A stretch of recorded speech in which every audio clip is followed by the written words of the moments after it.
Hello बच्चों, स्वागत है आप सभी का आरपी ऑनलाइन क्लासेस में। मैं आरपी यादव। आज का इस क्लास में आप लोग को ट्वेल्थ क्लास केमिस्ट्री से related twelfth class chemistry halo alkane और हेलो एरिन्स वाले चैप्टर से रिलेटेड कुछ टॉपिक्स का शॉर्ट नोट बताने वाले हैं। तो आज का क्लास में हम चलिए पढ़ने वाले हैं ऊर्ज रिएक्शन, फ्रैंकलाइन रिएक्शन और सैंडमेयर रिएक्शन। ये तीन रिएक्शन के बारे में हम लोग आज डिटेल से जानने वाले हैं। सबसे फर्स्ट रिएक्शन है ऊर्ज रिएक्शन। तो ऊर्ज रिएक्शन क्या है सो ध्यान दोगे।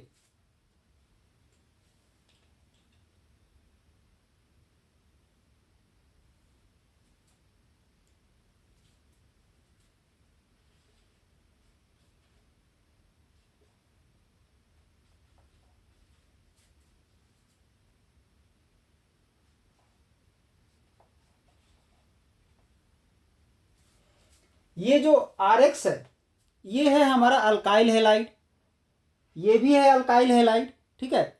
और ये है सोडियम मेटल। जब सोडियम मेटल का दो मेटल लेकर के हम लोग इन दोनों को ट्रीटमेंट करवाते हैं ड्राई ईथर की उपस्थिति में। जैसे ही ड्राई ईथर की उपस्थिति में अल्काइल हैलाइड का 2 मॉलिक्यूल्स लेकर के हम लोग उसे सोडियम के साथ रिएक्ट करवाते हैं, तो ये जो सोडियम है ये दोनों हैलोजन एटम से रिएक्ट करके यहां से हैलोजन को रिमूव कर देता है। ऐसे हैलोजन जो है यहां से रिमूव हो जाता है। तो ये आर और ये आर यहां पर ऐड होकर के हाइड्रोकार्बन बना लेता है। क्या बनाता है? तो हाइड्रोकार्बन बना लेता है, ठीक है। और इधर प्लस में क्या बनता है? तो 2NaX बनता है। क्या बनता है? 2NaX, ठीक है। इसमें हम एक सिंपल एग्जांपल भी दे सकते हैं। इसको ऐसे भी लिखा जा सकता है RX और RX जो दो अलग अलग जगह पर लिखे हैं, 2RX ऐसे लिख करके 2Na लेकर के और यहां पर ड्राई ईथर लेकर के इसे हम जब ट्रीटमेंट कराएंगे तो R बनेगा प्लस में 2NaX बनेगा। ये हमारा अल्केन कहलाता है, हाइड्रोकार्बन। अगर इसके जहां पर हम CH3Cl plus 2Na plus ClCH3 लेते हैं तो यहां से ये सोडियम इन दोनों Cl से रिएक्ट करके इसको यहां से रिमूव करवा देगा। यहां ड्राई ईथर की उपस्थिति में ये रिएक्शन होगा। तो ये CH3 जैसे ही ऐड होगा तो C2H6 बन जाएगा, जिसे हम लोग क्या बोलते हैं? तो इथेन बोलते हैं। और यहां प्लस में 2NaCl बनेगा, ठीक है। तो ये क्या है? ये है मिथाइल क्लोराइड, यानी मिथाइल क्लोराइड से हम इथेन प्राप्त करते हैं। अगर इसी में अगर हम यहाँ CH3CH2Cl अगर लेते हैं और सोडियम से रिएक्ट करवाते हैं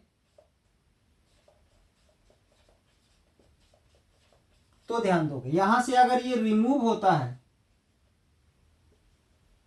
ये अगर यहां से रिमूव होता है तो CH3CH2 आपस में ऐड हो जाएगा। यहां ड्राई ईथर होगा तो क्या बनेगा? CH3CH2CH2CH3 ये बन जाएगा। और प्लस में क्या बनेगा? तो 2NaCl ये बनेगा, ठीक है। इसका नाम क्या है? तो ब्यूटेन। अगर इसका शॉर्ट नोट आता है एग्जाम में लिखने के लिए तो आप लोग इसका शॉर्ट नोट क्या लिखोगे? तो ध्यान दोगे, लिखोगे when alkyl halides are treated with sodium in dry ether then higher alkanes are formed. This reaction is known as Wurtz reaction. ध्यान दोगे क्या है इसमें? लिखोगे when alkyl halide is treated with sodium in presenting dry ether then to form higher alkanes. This reaction is known as Wurtz reaction. ध्यान दोगे। Next है फ्रैंकलाइन reaction.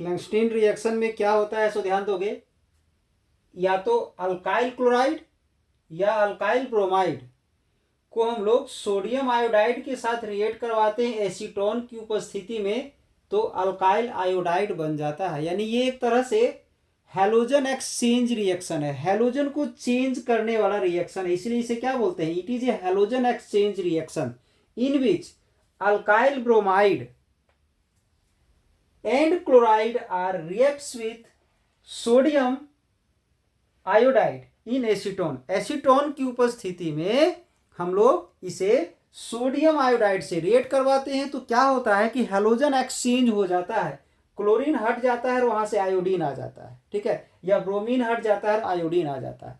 अगर हम मिथाइल क्लोराइड ले दिए हैं तो मिथाइल आयोडाइड बन जाता है।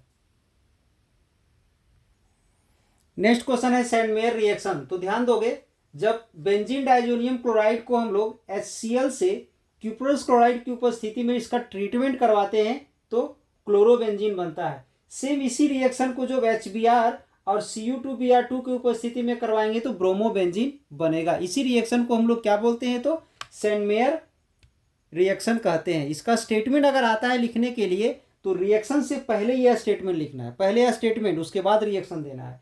When benzene diazonium salt treated with HCl or HBr in presence of the cuprous chloride or cuprous bromide then to form chlorobenzene or bromobenzene, this reaction is known as Sandmeyer reaction। कैसा लगा आज का class आप लोग को, इसके लिए आप लोग कमेंट्स करें, और अगर आज का क्लास आप लोग को अच्छा लगा हो तो एक लाइक कर दें और चैनल में बने रहने के लिए चैनल को सब्सक्राइब कर दे, बेल आइकन को दबा दे, ताकि हर एक लेटेस्ट वीडियो आप लोग को समय पर मिलते रहे। अब चलिए अगले क्लास में हम अगले क्लास वीडियो के साथ फिर से प्रेजेंट होंगे।